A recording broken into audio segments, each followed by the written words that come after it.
La sortie du Royaume-Uni de l'Union européenne va-t-elle impacter de manière positive les échanges économiques entre nos deux royaumes, le Royaume du Maroc et le Royaume-Uni?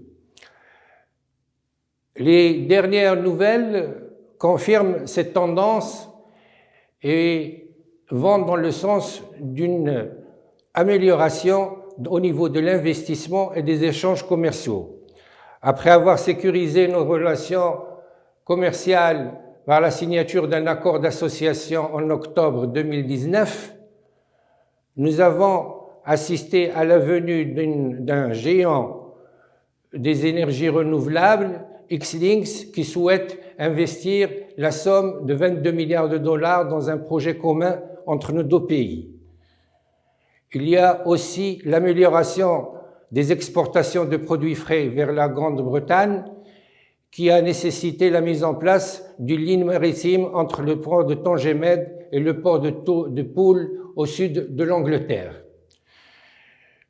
Il y a quelques jours, la Bible de l'information financière, le Wall Street Journal, a salué le dynamisme des juniors anglais en matière de prospection d'hydrocarbures au Maroc, qui ont fait des performances tout à fait appréciables. Est-ce suffisant pour nos ambitions communes, pour les ambitions de ces deux pays à relations séculaires, politiques et économiques? Nous ambitionnons d'améliorer ces relations. Notre diplomatie y travaille, sachant que nous avons une nouvelle approche au niveau de la politique du Royaume-Uni, celle d'un retour en force au niveau de l'échiquier politique mondial de ce pays. Le Royaume-Uni veut se donner les moyens de devenir ou de redevenir une grande puissance mondiale et non régionale à travers une rénovation de ses structures, de sa vision et de ses méthodes en matière de diplomatie.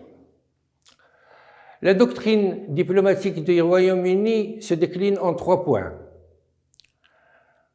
L'option pour un monde unipolaire, c'est-à-dire une alliance de valeurs et de sécurité avec les États-Unis d'Amérique, dans sa confrontation de la Chine et de ses tendances à vouloir contester la domination du monde libre. Le nationalisme britannique, qui est une fierté pour ce pays, et une identité, et qui fait que l'anglais ressent qu'il est un élément exceptionnel dans l'échiquier mondial.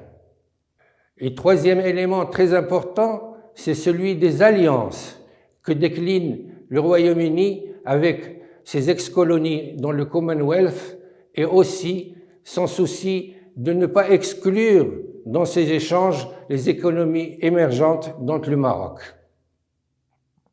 Il y a une nouvelle gouvernance, non pas consensuelle, mais un gouvernement offensif du point de vue économique, du point de vue sécuritaire et du point de vue du soft power.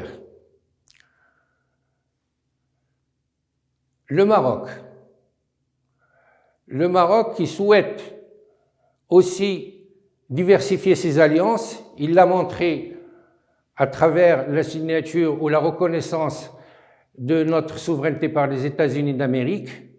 Il souhaite aussi se désengager de l'emprise de l'Union européenne et de la France, l'Espagne et de l'Allemagne, a tout intérêt à chercher de nouvelles alliances au niveau du Royaume-Uni et des pays influents sur l'échiquier mondial. Il peut le faire puisqu'il partage avec ce pays, d'abord le même régime monarchique, la démocratie, les valeurs de liberté et le souci sécuritaire au niveau de son territoire, au niveau de la Méditerranée occidentale. N'oublions pas que le Royaume-Uni a Gibraltar, un point important dans le système sécuritaire britannique, et au niveau aussi de la cybersécurité qui est importante dans le système britannique. Des points de vue de convergence commune, des points qui nous permettent d'ambitionner une collaboration plus importante au niveau économique. Le Royaume-Uni, 5e puissance mondiale, a des relations commerciales qui sont en deçà de nos ambitions avec le Maroc. D'un volume global de l'ordre de 15 milliards de dirhams, c'est un volume qui est bas par rapport aux potentialités des deux économies qui sont complémentaires et où le Maroc peut décliner ses possibilités au niveau des écosystèmes mondiaux, de l'agriculture, des énergies renouvelables, des secteurs qui intéressent l'économie britannique.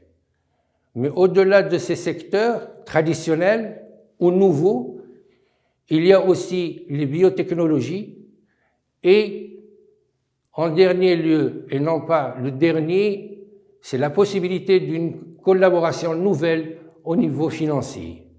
73% du PIB britannique est composé de services, c'est-à-dire entre autres de produits financiers. C'est un pays qui est très fort avec sa City dans ce métier. Le Maroc a un système bancaire sérieux, performant, qui s'est déployé en Afrique dans les banques de détail. Il peut se redéployer à travers Casablanca Finance City et aussi à travers d'autres banques dans l'Ouest africain pour essayer de créer des fonds d'investissement en commun, des banques de capitaux et aussi la possibilité d'initier de nouveaux projets. Le travail d'Helios en Afrique peut être dupliqué. Nous sommes dans une perspective gagnant-gagnant, avec des métiers nouveaux. Ce sont ce genre d'alliances que doit chercher le Maroc, c'est-à-dire des alliances qui tirent à la fois les deux pays et les deux partenaires vers le haut, et c'est le cas, parce que, de l'avis d'observateurs, l'échange avec le Royaume-Uni permet à notre industrie et à notre agriculture d'être tirés vers le haut. C'est une ambition commune de nos deux pays, c'est une ambition commune de nos deux souverains, travaillant pour la diplomatie. Il fait son travail, il faut que la société marocaine souscrive et s'inscrit dans cette dynamique de quête de nouvelles alliances et de nouvelles opportunités.